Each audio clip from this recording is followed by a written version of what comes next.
중요한 거는 앞서 말씀드린 대로 대부분 하시는 칫솔질이 일단은 가장 중요합니다. 그리고 음식도 좀 조심하시는 것이 중요한데요. 이렇게 치아를 위아래로 씹는 힘은요, 괜찮습니다. 근데 제일 안 좋은 것들이 이렇게 드시는 것들이거든요. 또 어떤 분들은 잇몸 약 같은 거는 먹으면 어떠냐 이렇게 물어보시는 분들이 계세요. 그 약을 드시고 났더니 뭐 고기도 뜯고 막 하신다. 그건 죄송하지만 정말 다 과장 광고고요.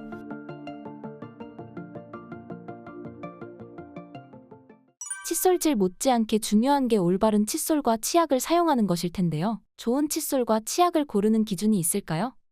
네, 일단 칫솔 먼저 좀 말씀을 드리면요. 칫솔 같은 경우에는 부드러운 칫솔모를 쓰시는 게 중요합니다. 그 이유가 두 가지인데요. 첫 번째는 칫솔모 자체가 너무 딱딱하게 되면은요, 치아 자체에 마모를 일으킨다거나 잇몸 자체에 상처를 주거나 하는 경우가 있을 수 있습니다. 그래서 칫솔모 자체는 좀 부드러운 것을 쓰시는 게 좋은데, 다만 이제 충치가 좀 자주 생기는 분들은 칫솔모가 조금은 딱딱한 것을 쓰시는 것이 좋기는 합니다. 그래도 대부분 경우에는 칫솔모는 좀 부드러운 것을 쓰시는 것이 좋고요. 요즘에는 그 상품명 자체도 미세모라는 것이 나와 있기 때문에 칫솔을 만져보시면 대부분 그 칫솔모 자체가 상당히 부드럽습니다. 그 이유가 나일론 기술이 좋아졌기 때문에 그와 같이 된 이유도 있고요. 그리고 칫솔모 자체가 딱딱하게 되면 두 번째 문제점은 잇솔질이라고 말씀드렸잖아요. 칫솔질 자체는 치아만 닦는 것이 아니라 잇몸도 닦는 것인데, 칫솔모가 너무 딱딱하고 굵게 되면은 치아를 닦는 것도 중요하지만 치아와 잇몸 사이에 칫솔모가 침투를 해서 이 주머니 부분들을 닦아줘야 되는데, 그렇게 해야 치주 질환이 예방이 되거든요. 근데 칫솔모가 너무 딱딱하게 되면은 이 부분에 칫솔모가 들어갈 수가 없습니다. 그렇기 때문에 오히려 충치는 예방할 수 있지만 치주 질환은 더 커지게 된다고 보시면 될 것 같고요. 그리고 치약도 어떤 치약을 써야 되나 많은 분들이 또 물어보시는데, 뭐 저도 여쭤봅니다. 치약 어떤 거 쓰시냐고 여쭤보면은 대부분 다 그냥 집에 있는 거, 뭐 아니면 누구한테 받은 거, 또 어떤 치약 좋아하세요? 여쭤보면은 그냥 화한 거. 우리 한국 사람들은 또 자극적인 거 좋아합니다. 뭐 뜨거운 거, 매운 거 좋아하듯이. 그러니까 대부분 그렇게 화한 치약들, 그냥 맛이 좋은 거, 이런 걸 고르시거든요. 근데 한 가지 아셔야 되는 것은 치약도 약입니다. 우리가 약은 의사의 처방에 따라서 약을 처방받아서 드시는 것이 중요하듯이, 치약도 치과 의사한테 제 치아 상태, 잇몸 상태라면 어떤 치약을 쓰는 게 좋은가요? 이렇게 좀 문의를 해보신 다음에 쓰시는 게 좋습니다. 왜냐하면은 충치가 많이 생기는 분들은 치약 자체에 좀 돌가루가 많이 들어가 있는 것들이 좋고요. 왜냐하면 플라그 제거를 해야 되니까. 근데 만약에 똑같은 치약을 잇몸이 안 좋거나 치아가 좀 잘 깨지거나 아니면 이가 시린 분들한테 쓰시게 되면은 훨씬 더 이가 시릴 겁니다. 반대의 경우도 마찬가지고요. 그렇기 때문에 뭐 치약은 용도가 여러 가지가 있습니다. 뭐 충치가 잘 생기시는 분, 치주 질환, 구취가 심하신 분들, 또 애들한테 써야 되는 치약도 따로 다 구분이 되어 있기 때문에 치약도 약이니까 꼭 치과 의사한테 문의를 해보시고 본인에 맞는 치약을 선택하시는 것도 중요하다고 할 수 있겠습니다. 구강 건강을 망가뜨리는 최악의 생활 습관을 소개해 주신다면요? 네, 일단은 뭐 요즘 칫솔질을 안 하시는 분들은 거의 없을 겁니다. 또 하루 3번 정도 닦으시는 분들은 다 계실 거고요. 근데 중요한 거는 앞서 말씀드린 대로 대부분 주무시기 전에 하시는 칫솔질이 일단은 가장 중요합니다. 왜냐하면은 주무실 때 침이 안 나오고 침이 가장 적게 나오게 되는 시간이 바로 주무실 때거든요. 그리고 또 우리가 보통 일반적으로는 낮 시간에는 물도 드시고 하기 때문에 입안 자체가 좀 수분이 있는 상태로 유지가 되지만 주무실 때 충치세균과 치주세균이 가장 많이 증식을 합니다. 그렇기 때문에 주무시기 전에 칫솔질이 가장 중요한데, 대부분 그냥 주무시기 전에 피곤하시고 하니까 치약을 많이 짜서, 그리고 치약이 화한 걸 써서 그냥 대충 닦으시고 아마 3분 닦으시는 분들 거의 없으실 겁니다. 근데 막상 그렇게 하면 입안이 깨끗하다고 느끼시겠지만 입안에 온갖 음식물 찌꺼기들이 다 들어가 있거든요. 그렇기 때문에 주무시기 전에 대충 하시는 양치질이 가장 좋지 않은 것도 있고요. 조금 이따 말씀드리겠지만 칫솔질뿐만 아니라 뭐 치간 칫솔이라든가 또 치실, 그리고 수압 세정기, 구강 세정기 같은 것들, 수압으로 청소하는 것들이 있습니다. 주무시기 전에 이 4가지를 같이 써주시고 하시면은요, 대부분 일어나셔서 다음날 아침에는 입냄새도 나지 않고 치주 질환이나 충치도 상당히 예방을 할 수 있다고 보시면 될 것 같고요. 그리고 담배 드시는 분들 이 얘기 들으시면 싫으시겠지만, 우리가 흡연 자체가 치주 질환에 정말 좋지 않습니다. 저는 뭐 담배 많이 태시는 분들 중에 노년의 삶까지 잇몸이 좋으신 분들은 제가 단 한 분도 보지 못했고요. 왜냐하면 담배를 태시면은요, 우리 입안의 혈류를 피의 흐름을 상당히 떨어뜨립니다. 그렇기 때문에 치주 질환에 상당히 취약할 수밖에 없고요. 그리고 음식도 좀 조심하시는 것이 중요한데요. 우리가 보통 치아에 좋지 않은 것이 딱딱한 음식이라고 생각하시기가 쉬운데 딱딱한 음식도 물론 좋지는 않지만 더 안 좋은 음식들은 질긴 음식입니다. 무슨 얘기냐면 딱딱한 음식, 뭐 예를 들어서 총각김치 같은 것들, 이런 것들은 얼마든지 드셔도 되는데요. 이렇게 치아를 위아래로 씹는 힘은요, 괜찮습니다. 근데 제일 안 좋은 것들이 이렇게 좌우로 음식을 지리면서 드시는 것들이거든요. 그런 것들이 어떤 거냐 하면은 뭐 우리나라 사람 아마 마른 오징어 같은 걸 드시는 민족은 우리나라 사람들밖에 없을 것 같은데요. 보통 그걸 어떻게 드시냐면 이렇게 좌우로 치아를 지리면서 드십니다. 우리 치아 자체는 좌우의 힘이 상당히 약하거든요. 그런 음식들을 계속 드시게 되면은 치아 자체에도 무리한 힘을 주게 되고요. 결국은 우리 치아는요, 보통 6살 때부터 연구치가 나기 시작해서 평균 수명이 90세라고 보면은 거의 80년 이상을 써야 됩니다. 그리고 한 번 망가지면은 우리 머리카락이나 피부처럼 재생이 되지 않기 때문에 치아는 정말 평생도록 아껴서 쓰시는 것이 중요하다고 하겠습니다. 치과 가는 것을 대신해서 잇몸 관련 약을 먹는 것에 대해선 어떻게 생각하시나요? 보통 또 어떤 분들은 이런 얘기를 또 많이 여쭤보세요. 원장님, 치과에서 치과 원장님들이 생각하실 때 또 치아에 좋은 음식은 뭐가 있을까요? 뭐 칼슘 먹으면 도움이 되나요? 그래서 어떤 분들은 뭐 멸치 같은 거 막 드시는 분들도 계시고요. 근데 우리가 불행히 또 드시는 음식 가지고는 크게 도움이 되지 않습니다. 다만 이제 또 어떤 분들은 잇몸 약 같은 거는 먹으면 어떠냐 이렇게 물어보시는 분들이 계세요. 근데 한 가지 아셔야 되는 거는 치과 의사들이 가장 싫어하는 약이 요즘 TV 광고에도 많이 나옵니다. 옛날에 뭐 씹고 뜯고 맛보고 즐기고 해서 연예인분들이 나오셔가지고 잇몸이 좋지 않은데 마치 그 약을 제가 설명 안 드려도 어떤 약인지는 아실 거고요. 크게 광고하는 약이 두 종류가 있습니다. 근데 그 약을 드시고 났더니 뭐 고기도 뜯고 막 하신다. 그건 죄송하지만 정말 다 과장 광고고요. 치과 의사분들이 그 약을 싫어하시는 이유가 뭐냐면은 그 약이 효과가 없지는 않습니다. 근데 많은 분들이 치과 잇몸이 좋지 않은데 뭔가 치과에 가기는 가야겠는데 치과 오시긴 대부분 다 거부감이 있으세요. 비용이 많이 들 것 같고 또 아플까 봐. 그래서 대부분 선택하시는 것이 약국에 가셔서 또 게다가 그 약은 처방전 없이도 드실 수 있거든요. 그 약을 드시고 나면은 일단 잠깐은 괜찮아진 것 같습니다. 근데 제가 앞서 말씀드린 것처럼 치주 질환은 암하고 똑같다고 말씀드렸잖아요. 병원에 오셔야 해결이 되는데 그런 약을 드시면서 병을 키우시는 경우가 많습니다. 그래서 진작에 좀 오셨으면은 살릴 수 있던 치아도 그 약을 드시면서 병을 키워서 결국은 병원에 도저히 안 되게서 오셨을 때 치아를 빼시게 되는 경우가 많이 있거든요. 마치 그건 어떤 거하고 똑같냐면은 우리가 식사를 하고 나서 음식물 쓰레기들이 많이 있는데 그걸 근본적으로 음식물 쓰레기를 치우고 설거지하는 게 아니라 그냥 귀찮다고 비닐로 덮어놓는 거하고 똑같습니다. 그럼 당장은 냄새가 안 나죠. 근데 시간이 지나면 어떻게 되는지 아마 당연히 아실 거고요. 그렇기 때문에 치아에 좋은 음식은 없다고 보시는 게 맞습니다. 그리고 치아에 좋은 약도 없습니다. 그렇기 때문에 가장 근본적인 것은 치과에 오셔서 근본적으로 우리가 6개월에 한 번 정도씩 스케일링 해주시고 뭐 그 정도만 하셔도 의료보험 되기 때문에 아프지도 않고 얼마든지 자주 치료 받으실 수 있거든요. 그리고 말씀드린 것처럼 칫솔질 잘 하시고 그리고 나머지 치관 칫솔이라든가 치실이라든가 또 구강세정기 같은 것을 보조독으로 좀 써주시게 되면은 대부분 치주 질환들은 예방이 된다고 보시면 될 것 같습니다.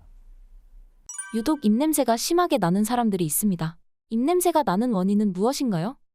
네, 그러니까요. 많은 분들이 본인이 입냄새가 난다라고 생각하시는 분들은 아마 거의 안 계실 겁니다. 우리가 입냄새라고 하는 건요, 본인은 느끼기 어렵습니다. 근데 주변 분들은 정말 입냄새 많이 나는 분들은요, 주변 사람들이 가까이도 가지 못할 만큼 그 냄새가 너무 심합니다. 근데 어느 날부턴가 왠지 사람들이 날 피하는 것 같은데 본인은 이유를 모르고 또 아무리 친한 분들도요, 친구나 아니면 심지어 가족도 너 냄새 난다, 입냄새 난다 이렇게 얘기를 잘 못합니다. 왜냐하면 상처받을까 봐.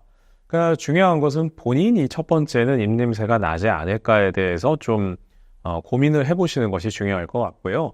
입냄새라고 하는 것은 쉽게 얘기해서 입에서 나는 좋지 않은 모든 냄새를 입냄새라고 합니다. 원인은 가장 중요한 것은 우리가 입에서 나는 모든 냄새의 90% 정도는요, 구강 내의 원인입니다. 구강 외, 그러니까 입안에 있지 않은 원인도 있기는 합니다. 뭐 예를 들어서 뭐 역류성 식도염이 있는 분들은 약간 입에서 시큼한 냄새가 난다거나, 또 위염이 있으신 분도 마찬가지고요. 또 신장, 콩팥이 안 좋은 분들은 이 소변 냄새 있죠. 암모니아 같은 냄새가 입에서 나기도 합니다. 그리고 또 당뇨가 있으신 분들은 입에서 아세톤 같은 냄새가 난다거나, 또 부비동염, 쉽게 얘기해서 축농증이 있으신 분들은 계란 썩는 냄새가 난다거나 뭐 이런 경우도 있기는 합니다만, 이것은 그 입냄새 전체의 원인의 10% 정도밖에 되지 않고요. 대부분 원인은, 그러니까 입냄새의 원인인 황화물들의 냄새의 대부분 90%의 원인은 구강 내의 원인이라고 보시면 될 것 같아요. 구강 내의 원인은 크게 5가지 정도로 요약을 해볼 수 있습니다. 치주 질환이 있으신 분들, 제가 지금 말씀드리고 있는 치주 질환으로 인해서 냄새가 난다거나, 쉽게 얘기해서 우리가 고름 냄새하고 비슷하다고 보시면 될 것 같아요. 또 충치, 치아가 파절돼서 치아 파절된 부분들의 음식물이 끼어서 나는 냄새가 있는 분들도 있고요.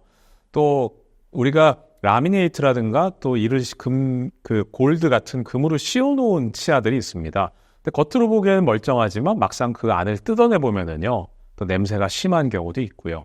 또 혀에서 냄새가 나는 분들도 있습니다. 우리가 애들한테 이렇게 혀를 내밀어 보라 그러면은요, 이 혀의 표면이 실크처럼 부드럽습니다. 근데 연세 드시게 되면은요, 가뭄에 갈라진 논처럼 혀가 상당히 많이 갈라져 있습니다. 그럼 그 부분에 또 설태라고 해서 음식물 찌꺼기들이 많이 끼기 때문에 그 부분도 냄새가 나고요.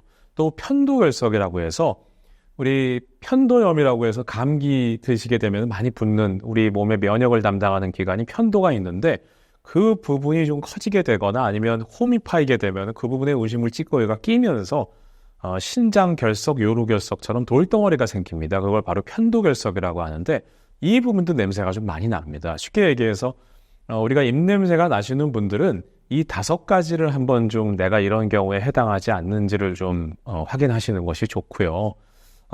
또 하나 중요한 것은 우리가 연세가 드시게 되면은요, 입냄새가 더 납니다. 그 이유가 그것도 마찬가지로 크게 2가지로 이유를 보실 수 있는데, 제가 앞서 말씀드린 것처럼 입냄새가 나는 가장 큰 근본적인 이유는 입안에 음식물 찌꺼기가 남는 이유라고 말씀드렸잖아요. 근데 보통 어린 아이들은 입안에 음식물 찌꺼기가 낄 공간이 잘 없습니다. 근데 연세가 드시게 되면은 치아 사이가 멀어진다거나 아니면 혀가 이렇게 많이 파이면서 그 혀 부분에 음식물 찌꺼기가 끼인다거나 아니면 보철물에 끼인다거나 하는 일들이 많이 생기거든요. 그래서 입냄새가 연세가 드시면 더 나는 이유도 있고요. 가장 큰 이유는 침이 좀 덜 나오기 때문입니다. 우리 아기들 보면은, 신생아들 보면은 이렇게 침을 많이 흘리죠. 맑은 침을 많이 흘립니다. 근데 신생아들 중에 입냄새가 나는 신생아들은 아마 거의 보지 못하셨을 거예요. 입냄새는 언제부터 나느냐? 치아가 나기 시작하면 납니다. 그리고 연세가 드시게 되면은 이 침샘에서 침 분비가 적어집니다. 그럼 우리 입안을 셀프 클린징 해주는 기능이 떨어지게 되거든요. 그렇기 때문에 연세가 드시면 드실수록 물을 좀 많이 드시면서, 또 물 드셔도 안 된다고 하시는 분들도 계세요. 그런 분들 같은 경우에는 자일리톨 같은 무설탕 껌을 좀 씹는다거나, 또 인공 타액이라는 것도 있습니다. 입안을 좀 촉촉하게 만들어주는 그 액체도 있거든요. 이런 것들을 좀 사용하시게 되면은 입냄새를 좀 현저하게 줄일 수 있습니다. 입냄새를 완벽하게 없앨 수 있는 방법이 있을까요? 네, 입냄새를 없애는 최선의 방법은요, 결국은 첫 번째는 우리 입안에 음식물이 낄 만한 공간들을 없애주는 겁니다. 우리가 뭐 집 청소할 때도 마찬가지고요. 이 먼지가 낄 수 있는 공간들이 많이 있으면 아무래도 좀 청소가 어렵죠. 그러니까 우리 입안을 음식물 찌꺼기가 끼지 않을 수 있는 공간을 만들어주는 게 첫 번째고요. 그리고 2번째는 음식물 찌꺼기가 남지 않도록 깨끗하게 청소를 해주는 겁니다. 근데 우리가 많은 분들 생각하시는 게 그냥 칫솔질 하루 3번 이걸 생각하시는데요. 칫솔질 마루는 절대 음식물 찌꺼기가 빠지지 않습니다. 근데 칫솔질하고 나면 입안이 화하니까 난 깨끗해 이렇게 생각하시지만, 우리가 집안 청소를 할 때도요, 청소 도구를 하나만 쓰지는 않습니다. 진공청소기 돌린 다음에 난 집안이 깨끗해, 청소 다 했어 이렇게 하시지 않거든요. 진공청소기도 하셔야 되고요. 또 부엌의 싱크대를 청소할 때는 또 수세미도 있어야 되고, 또 물걸레질도 해야 되고, 그리고 먼지도 털어야 되고, 그리고 또 필요하다면 가족끼리 힘을 합쳐서 뭐 침대도 한번 들었다가 밑에도 닦아야 되고, 그러니까 이렇게 대청소하는 것은 이제 치과에 오셔서 하는 스케일링이라고 보시면 되고요. 매일매일 하는 청소는 이렇게 청소 도구가 여러 개 있어야 됩니다. 근데 칫솔질만 가지고 되지 않는다라는 거죠. 그게 제가 바로 말씀드리는 치실, 치간 칫솔, 그리고 우리가 세차장 가면은 수압으로 세게 쏘잖아요. 맨 처음에. 그게 바로 이와 같은 이제 수압 세정기, 구강 세정기라고 보시면 될 것 같아요. 이렇게 조금 번거로우시겠지만 이 네 가지를 같이 써주시게 되면, 근데 불행히도 이 네 가지를 같이 쓰시는 분들이 거의 없습니다. 심지어 치과 의사분들도 이 네 가지 중에 아마 하나, 두 개 정도밖에 안 쓰실 수도 있습니다. 근데 만약에 본인이 입냄새가 좀 많이 나고 나는 유전적으로 어머니, 아버지 때부터 이가 좋지 않았다, 뭐 이런 분들은요, 이 네 가지를 젊으셨을 때부터 쓰시면 치주질환과 충치가 거의 생기지 않고요. 제가 외부에서 강의를 드릴 때도 농담 삼아 그렇게 말씀드립니다. 이 네 가지 열심히 쓰시면 대한민국 치과 다 문 닫아야 된다, 이렇게 말씀드릴 만큼 정말 효율적인 방법이기 때문에 이와 같은 도구를 사용해서 관리를 해주시게 되면은 치주질환, 충치, 입냄새 이런 것들이 뭐 거의 생기지 않는다고 보시면 될 것 같아요. 구강 건강을 지키기 위해 반드시 해야 할 것들을 정리해 주신다면요? 네, 일단 뭐 자동차는요, 제가 항상 강의 드릴 때 그렇게 말씀드립니다. 자동차를 오래 타려면 어떻게 해야 되냐 생각을 해보시면 답이 나옵니다. 일단은 본인 스스로 할 수 있는 것들이 있고요. 뭐냐면 자동차를 급가속한다거나 급정거한다거나 하지 않고, 또 세차도 자주 해주고요. 그리고 본인 스스로 자동차에 관심을 가져야 됩니다. 내가 정비사는 아니지만 내 차가 괜찮은지 관심을 가져주시는 것이 중요하고요. 그리고 중요한 것은 몇 달에 한 번씩 정비소 가야 됩니다. 그래서 엔진 오일도 갈고 정비를 해야죠. 그렇게 하시면은요, 뭐 자동차 뭐 30년이 아니라 100년도 탑니다. 치아도 마찬가지거든요. 가장 중요한 것은 본인 스스로, 제가 앞서 말씀드린 구강 관리 도구를 이용해서 본인 스스로 하는 관리를 하시면서 치과에 오셔서 요즘 뭐 스케일링 하는 거요, 10,000원 정도밖에 안 합니다. 게다가 1년에 한 번 정도밖에 안 되고요. 그것도 소멸성이기 때문에 그걸 내년에 받는다고 해서 2번 받을 수는 없거든요. 그만큼 우리가 예방이 중요하기 때문에 국민건강보험공단에서도 스케일링 그렇게 혜택을 받으실 수 있게 해놓은 겁니다. 그래서 자기 스스로 하는 관리와 함께 치과에 가셔서 미리미리만 좀 관리해 주시면은요, 치주질환도 막고 또 당뇨, 고혈압, 신장질환 같은 전신질환이 생기는 것도 막을 수 있기 때문에 이와 같은 자기 스스로 하는 관리가 중요하다고 할 수 있겠습니다.